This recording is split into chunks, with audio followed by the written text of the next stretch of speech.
hari ini alangkah baiknya kita berdoa terlebih dahulu. Untuk hari ini siapa yang giliran memimpin doa?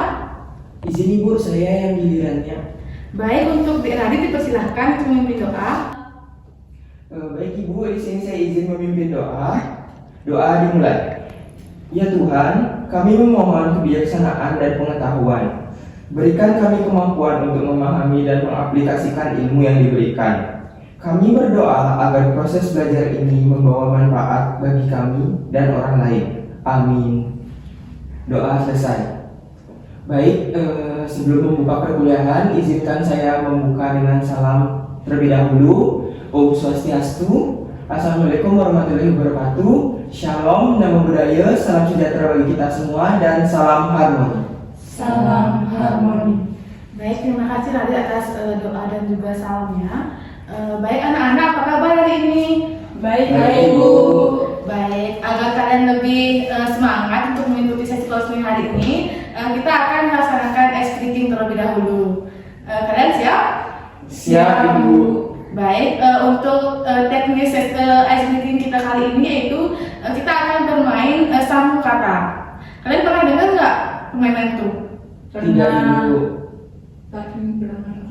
Baik, sekarang saya jelaskan ya cara bermainnya. Sambung kata itu cara bermainnya misalnya dari saya ngomong kata misalnya pada pagi ini, terus itu dilanjutkan oleh adik Anggun ya misalnya pagi hari ini saya, terus dilanjutkan ke teman sebelahnya gitu sampai satu kata itu dilupakan atau satu kata itu tertinggal, itu baru stop permainannya. Apakah kalian paham? Paham, Ibu. Baik, oleh saya ya, terlebih dahulu ya. Kata saya pada hari ini saya.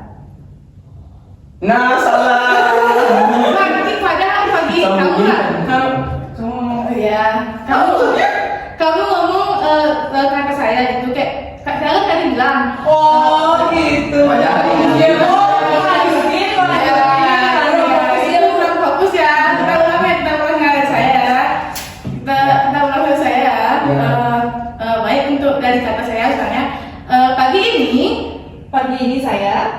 Pagi ini saya memasak.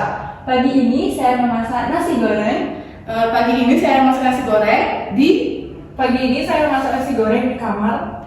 Pagi ini saya memasak nasi goreng di kamar, lalu. Pagi ini saya memasak nasi goreng di kamar, lalu saya makan. Pagi ini saya masak nasi goreng di kamar, lalu makan susu. Pagi ini saya memasak nasi goreng, lalu saya memakan susu.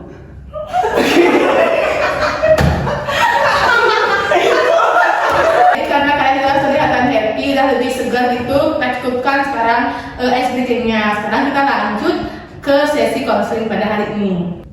Baik, langsung saja kita ke definisi dari penilaian negatif terhadap tugas, yaitu kalian pernah mendengar nggak penilaian negatif terhadap tugas?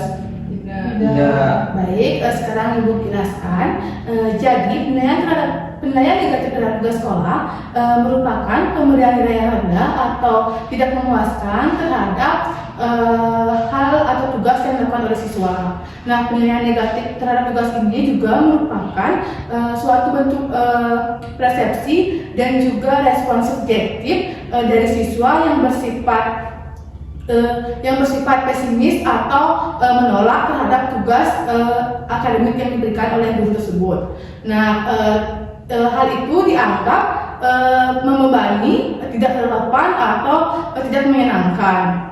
Nah, penilaian ini tampak dari perilaku seperti menunda tugas, merasa tidak mampu hingga sampai menghindari tugas tersebut. Nah, dari definisi tersebut terdapat 4 indikator, yaitu yang pertama ada mengulur waktu, yang dimana mengulur waktu yaitu menunda atau memperlambat waktu. Ini bisa berarti memperlama atau menunda sesuatu yang harus dilakukan atau harus diselesaikan. Nah, tujuan ini yaitu untuk mendapatkan waktu tambahan. Adapun contoh dari mengulur waktu yaitu yang dimana seorang siswa itu misalnya mendapatkan tugas yang sangat banyak, lalu siswa itu tidak mengerjakan tugas, tetapi dia malah asik tiktokan ataupun menonton sosial media gitu. Nah, alhasil tugasnya tidak dikerjakan sampai besok hari. Nah, yang kedua yaitu ada perasaan tidak mampu atau rendah diri, yang dimana perasaan ini sering terjadi ketika seorang itu merasa tidak percaya diri terhadap kemampuan yang dimiliki oleh dirinya sendiri. Seperti misalnya dia itu sering membanding-bandingkan dirinya sendiri dengan orang lain. Contohnya seperti dia itu merasa bodoh atau tidak mengerti apa-apa, terus itu dia membandingkan dengan temannya yang dia itu pintar atau enggak, dia itu orang yang bisa lah dibilang orang yang primadona di kelas, itu orang yang pintar dan juga memiliki banyak prestasi. Nah, hal tersebut membuat siswa itu terus-terusan merasa tidak percaya diri dan minder. Yang ketiga yaitu ada menghindari tugas. Yang dimana menghindari tugas adalah tindakan menjauhkan diri atau mengelak dari sesuatu kewajiban atau tanggung jawab. Nah, perilaku ini ditunjukkan pada siswa dengan cara tidak menyelesaikan tugas dengan tepat waktu, baik karena rasa malas ataupun tidak memahami isi tugas tersebut. Nah, contohnya misalnya seperti seorang anak itu dia itu tidak pernah mengerjakan tugas, lalu anak tersebut pasti meminta jawaban atau mengcopy paste jawaban dari temannya yang temannya itu sudah membuat tugas sebelumnya, dia pinjam dan dia copy paste. Hasilnya itu tidak memahami isi tugas dan tidak mengerti apa-apa. Baik, untuk selanjutnya yaitu membuang waktu. Nah, membuang waktu mengacu pada kebiasaan peserta didik yang tidak mampu mengelola atau memanajemen waktu dengan baik. Nah, sehingga mereka menghabiskan waktu pada aktivitas yang tidak menyenangkan atau aktivitas yang memang merugikan diri sendiri. Nah, aktivitas tersebut mereka pakai untuk bermain atau enggak untuk sosial media, scroll TikTok atau lain sebagainya. Misalnya siswa itu berkata, nanti saja lah aku buat tugasnya, mending aku sekarang scroll TikTok atau enggak aku main sama teman dulu. Nah, sampai malam pun dia lupa dengan tugas tersebut dan besokannya itu dia tidak membuat tugas. Nah, itu merupakan hal yang sangat tidak bagus, yang dimana siswa itu membuang-buang waktu sampai tugasnya itu tidak selesai sampai besoknya lagi seperti itu. Baik, adapun solusi ataupun cara untuk mengubah penilaian negatif terhadap tugas itu dengan cara menggunakan salah satu teknik, yaitu namanya teknik restrukturisasi kognitif. Yang dimana teknik restrukturisasi kognitif ini adalah suatu teknik dalam teori konseling kognitif yang digunakan untuk membantu individu mengidentifikasi, menantang dan juga mengubah pola pikir negatif atau irasional menjadi pola pikir yang lebih positif, realistis dan juga adaptif. Nah, proses ini bertujuan untuk menstruktur kembali pikiran-pikiran yang negatif menjadi pola pikir yang lebih positif, seperti pikiran pesimis, mendengarkan diri sendiri atau menganggap diri tidak berguna itu kita ubah menjadi pikiran yang lebih positif atau lebih konstruktif dan mendukung pertumbuhan pribadi serta menyelesaikan masalah secara lebih efektif. Baik, sekian penjelasan dari saya. Untuk adik-adik, apakah ada yang ingin bertanya atau memberikan pertanyaan? Dipersilahkan. Saya Bu. Baik, untuk di Ambon dipersilahkan. Jadi perkenalkan, nama saya Putra Supraga. Di sini saya izin bertanya. Nah, teman saya itu kadang suka menunda waktu gitu Bu. Nah, pada saat kerja kelompok dan saya kadang bingung cara ngasih tahu dia tuh kayak gimana. Nah, menurut Ibu tuh bagaimana caranya biar teman saya itu bisa mengerjakan tugas dulu baru main TikTok Bu?